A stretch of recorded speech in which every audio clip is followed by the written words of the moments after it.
The radio message was 3 words: Panthers not coming back. The staff officer who received it held the headset pressed against his ear for a moment, telling himself he must have misheard.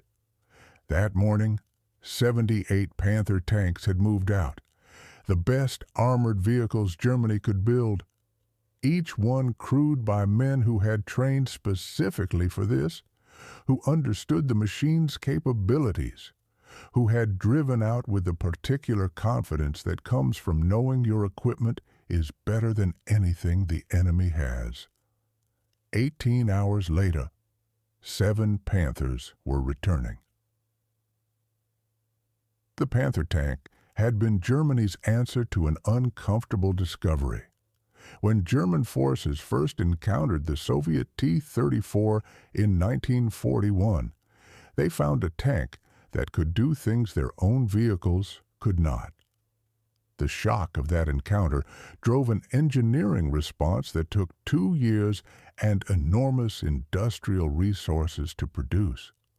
The result, introduced in 1943, was the Panther, sloped armor that deflected shells that would punch straight through flat plate, a 75-millimeter gun capable of destroying any Allied tank at distances where those tanks could barely threaten a Panther, better speed and mechanical reliability than the older German designs it replaced. On paper, it represented a clear qualitative advantage over everything the Western Allies could field. By the summer of 1944, that reputation had taken on a life of its own. American Sherman crews told each other in dark humor that killing a Panther cost 5 Shermans, and 4 of those 5 would be destroyed in the process. British crews with Cromwells and Churchills faced similar arithmetic. German commanders planned around it. When you had machines that were objectively better, you deployed them accordingly, sending Panthers forward with the knowledge that the enemy would need overwhelming numbers just to have a chance, and that the psychological weight of facing them was itself a weapon. General Major Friedrich Hoffmann had 78 of them when he received orders to stop the Canadian advance near a critical road junction outside Falaise in August 1944. New models, updated specifications, crews who were young but properly trained. His staff had worked through the calculations and the numbers were favorable. Even accounting for Canadian determination, even assuming some degree of bad luck, the losses should be manageable. Hold the position, destroy the enemy armor, use the terrain to maximize the Panthers' range advantage. His operations officer, a major who had fought in Russia and therefore understood tank combat from direct experience rather than classroom theory, hesitated when the orders were delivered. He had been hearing reports about Canadian anti-tank tactics that seemed worth considering. Hoffmann cut him off. "We have Panthers. The numbers are clear. Carry out the order." The major carried it out. The Panthers moved before dawn, tank commanders standing in their hatches, watching the road ahead turn from black to gray as the sky began to lighten.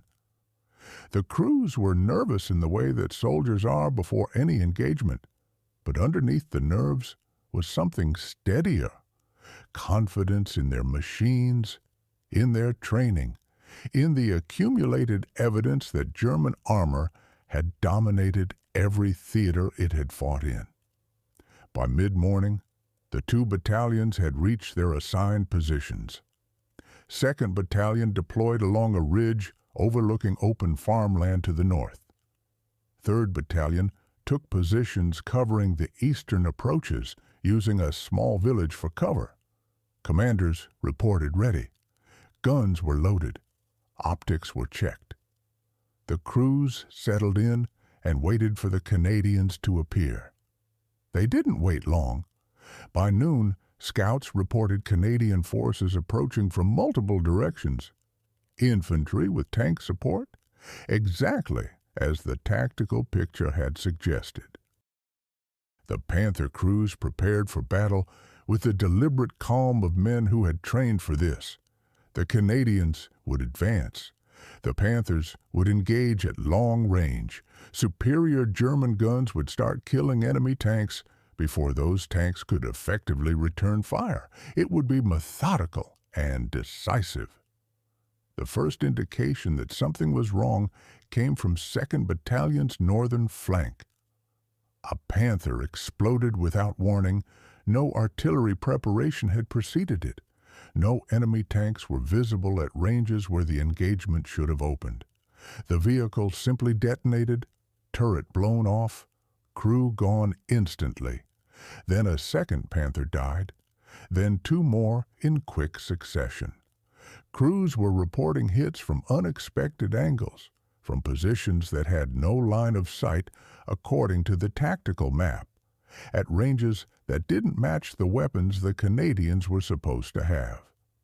The neat calculation of engagement distances and armor penetration values was collapsing, and nobody could clearly identify why. As what the German crews didn't know was that the Canadians had spent months developing tactics specifically designed to kill Panthers. They had studied the tank's vulnerabilities with the attention of people who understood that their own equipment couldn't match it in a direct engagement. They had practiced coordination between weapon systems that individually were inadequate to the problem, but collectively were not.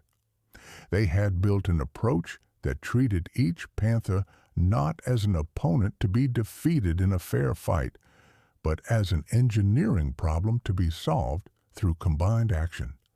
The Shermans were still outmatched. The Canadian approach worked anyway.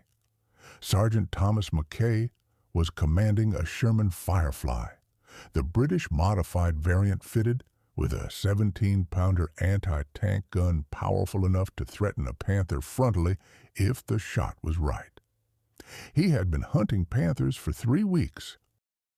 In that time, he had learned that the textbook approach to tank versus tank engagement was a formula for dying. You didn't fight Panthers at range where German advantages were decisive. You changed the terms of the engagement entirely. McKay's Firefly was concealed in a tree line with his gun trained on a gap between 2 buildings in the village where 3rd Battalion had deployed. He was not alone. 300 meters to his left, a second Firefly covered a different approach. Behind him, standard Shermans with 75-millimeter guns waited, not expecting to penetrate Panther armor, but ready to suppress and distract. Further back, Canadian infantry had set up towed 17-pounder anti-tank guns that could kill anything Germany fielded if the shot was available. And further forward still, barely visible in the undergrowth, Canadian infantry teams carried PIATs. The PIAT was an awkward weapon by any assessment, spring-loaded, short-ranged, difficult to reload, requiring the user to close to ranges that most soldiers would reasonably describe as suicidal when the target was a tank. German commanders had not taken it seriously, which was a mistake. In close terrain against tanks that relied on distance for their survival, it was devastating. McKay watched through his periscope as a Panther rolled into the village, confident in its armor, scanning the horizon for targets at range. It never saw the infantry team in the basement of a ruined farmhouse. The PIAT bomb hit the Panther's side armor, thinner than the frontal plate, engineered on the assumption that distance would provide the protection that steel could not. The explosion didn't destroy the tank immediately, but it damaged the track and immobilized it. An immobilized Panther was a dead Panther. McKay gave the order. The 17-pounder fired. The shell hit the Panther's flank and punched through the side armor. The tank began to burn, ammunition cooking off, smoke pouring from the hatches. McKay's Sherman was already reversing before the German crew could process what had happened, backing deeper into cover, relocating before any surviving German tank could identify his position. Shoot and move, never stay static, never give the enemy the time to use their advantages. Across the entire engagement area, this pattern repeated. Canadian infantry teams worked through broken terrain and ruined buildings, closing with Panthers that had been designed to fight at distances measured in hundreds of meters. They hit the tanks with PIATs and whatever else they could employ, damaging tracks, breaking running gear, sometimes just generating enough noise and smoke to distract the crew for the seconds needed. And while Panther commanders were dealing with close-range infantry threats their vehicles were not designed to counter, Canadian anti-tank guns and Fireflies hammered them from positions the Germans hadn't identified. The Germans were fighting the wrong battle. They had prepared for long-range tank duels where every advantage they possessed could be brought to bear. Instead, they were being ambushed at close range, fighting in conditions where infantry could threaten them, where their superior guns and armor meant less than positioning and surprise. They were dying not in the kind of decisive armored engagement their doctrine had prepared them for, but in confused, fragmented ambushes where they never clearly identified what was killing them. Lieutenant Hans Weber was 23 years old, commanding a Panther in 3rd Battalion. He had trained for 6 months on the vehicle. He understood its capabilities in detail, and he trusted them. When his tank entered the village that morning, he was scanning the horizon with the excellent Panther optics, ready to engage at 1,000 meters or more where the gun gave him overwhelming advantage. He was not looking at the ruined buildings at close range. He was not checking the cellars. When the PIAT round hit his tank's side, the explosion threw him against the turret ring and left him stunned.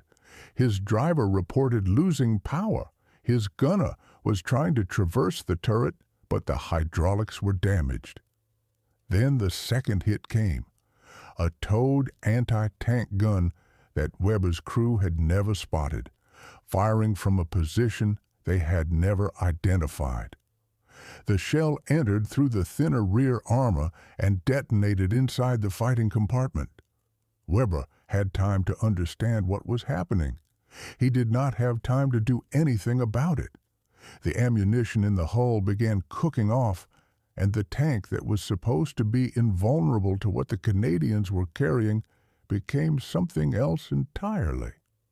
General Major Hoffman received the first casualty reports around 2 in the afternoon and didn't believe them. You don't lose 40 Panthers in a few hours to an enemy equipped primarily with inferior tanks. There had to be errors in the reporting. He ordered his staff to verify the numbers. The verification came back worse. Initial reports had underestimated the losses. Panthers were burning across the entire front. Units that had been combat effective that morning were combat ineffective by afternoon. The 78 tanks he had committed with such confidence were being destroyed faster than his staff could track. How? He demanded. How are they doing this? His operations officer, the major who had tried to raise concerns that morning, had been collecting survivor reports. Sir, the Canadians are not fighting conventionally. They are using their infantry aggressively to close with our tanks. They are hitting us from multiple directions simultaneously. They are using terrain to negate our range advantage, and they are coordinating infantry weapons, towed guns, and Firefly tanks in combinations our crews haven't prepared for. By the time our commanders understand they are under attack, they are already being engaged from 3 directions at once. Our crews are trained for multiple threats, Hoffman said. At range, sir, and against identifiable targets. The Canadians are getting close before engaging. Their infantry is hunting our tanks through villages and hedgerows. When our commanders realize the threat, they are already being hit. The technical superiority of the Panther becomes irrelevant when you cannot use it. Hoffman stared at his maps, looking for something to salvage from the situation. The reports kept arriving. More Panthers destroyed, more crews killed or captured. The mathematics he had relied on were failing because the Canadians had changed the equation. They had turned a tank battle into an infantry fight with armor support. In that kind of fight, German technical advantages counted for nothing. Private Robert Chen was part of a Canadian infantry anti-tank team.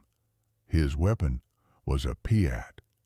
He hated carrying it, 17 pounds of spring-loaded mechanism that launched a projectile roughly 100 meters under favorable conditions and required the user to get close enough to a tank that a moment's bad luck ended everything. He had also learned that it worked, and that knowledge gave him a grim and particular confidence. His team had been stalking a Panther for 20 minutes, moving through the ruins of a farmhouse complex, staying low, using every fragment of cover the terrain offered. The tank had stopped, commander's hatch open, the crew presumably trying to make sense of what was happening to the rest of their battalion. Chen's sergeant gave the signal. They had a shot at the Panther's side from 40 meters. Chen set up the PIAT, braced it, aimed at the junction between turret and hull, took a breath, and fired. The spring released with a violent lurch that always left bruises. The bomb arced out and hit the Panther just below the turret ring. The explosion was not large, nothing like artillery, but it was enough. The tank commander slumped in his hatch, killed by shrapnel. The driver, panicking, began backing up to get away from the unseen threat. Backing up exposed the thinner rear armor. A Canadian Firefly had been waiting for exactly this. The 17-pounder shell hit the engine compartment and the Panther stopped. Chen and his team were already moving, relocating before any German position could identify them and respond. Hit and move, strike and disappear. Never give the enemy time to respond effectively. It was exhausting, terrifying, and it worked. By late afternoon, the surviving Panthers were in full retreat, not an organized withdrawal with covered bounds and rear guards, but a rout. Tanks fleeing individually, crews abandoning damaged vehicles rather than attempting repairs because staying still meant dying. Commanders who had started the day certain of their superiority were requesting permission to withdraw, reporting losses they could barely articulate coherently. Hoffman authorized the general withdrawal. The position could not be held. The tanks could not fight effectively in these conditions. Staying meant losing everything rather than most of it. He went out personally as the sun went down to count the tanks returning to German lines. 7 Panthers out of 78. Less than 10% survival.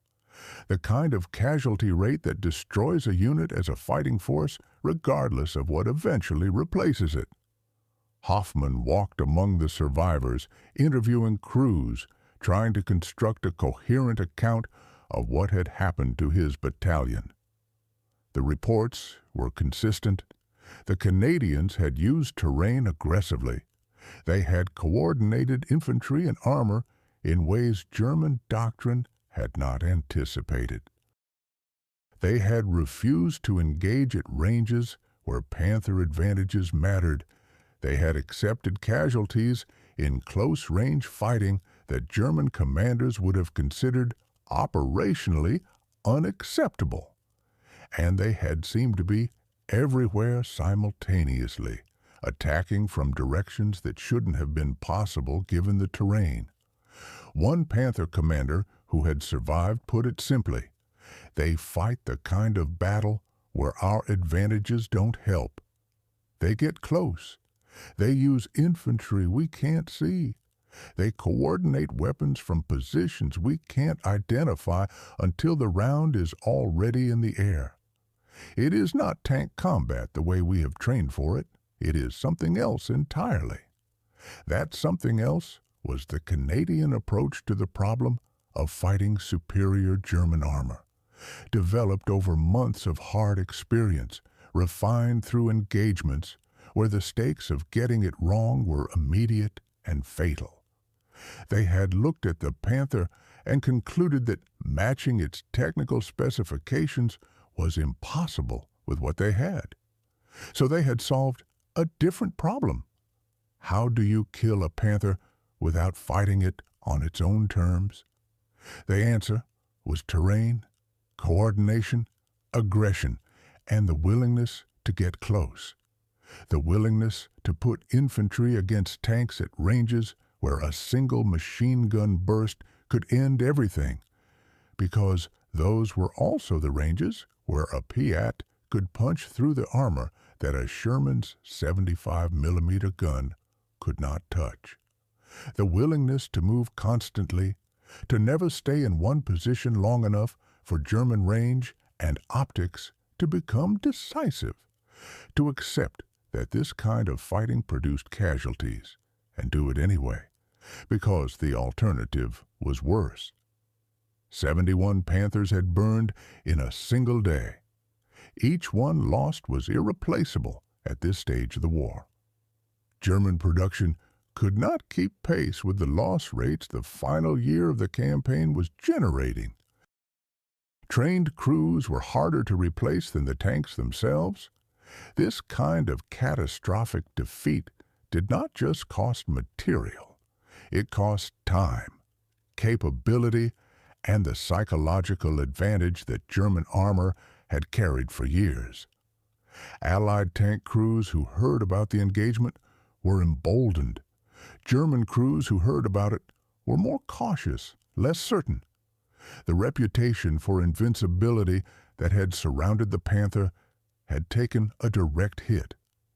Sergeant McKay's Firefly had survived. He had killed 3 Panthers through the day, relocating after each engagement, staying mobile, using the terrain as both concealment and escape. As the light failed and the last German vehicles disappeared from view, he allowed himself a moment. "They'll send more Panthers," his gunner said. The young man from Saskatchewan who had never driven a car before the Army, but could put a shell exactly where McKay needed it. "Probably," McKay acknowledged, "and we'll kill those too. That's the plan." McKay looked out at the smoke rising from the fields and the village. "Thing is, they can't replace Panthers as fast as we can kill them if we keep fighting like this. Their factories are getting bombed. Their training pipeline is breaking down. Their fuel is running out. Every Panther we destroy today is one they can't use tomorrow." Eventually, the math catches up with them. It was a different mathematics than what Hoffman had calculated that morning. Not the arithmetic of armor thickness and gun caliber, but the calculus of attrition and sustainability. The longer equation that determines not who wins an engagement, but who wins a war. Private Chen survived the war. He went home to Canada, attended university on veterans' benefits, and became an engineer. He didn't talk much about the combat. when his grandson asked him once what it was like fighting German tanks. He thought carefully before answering. "The Germans had better tanks than us," he said. "Their Panthers were incredible machines, thick armor, big guns, excellent optics. On paper, they should have destroyed us. But we were better soldiers. We worked together better. We thought faster. We adapted. We weren't afraid to get close, and we wanted to win more than they did." He paused. In the end, that mattered more than who had the better tank.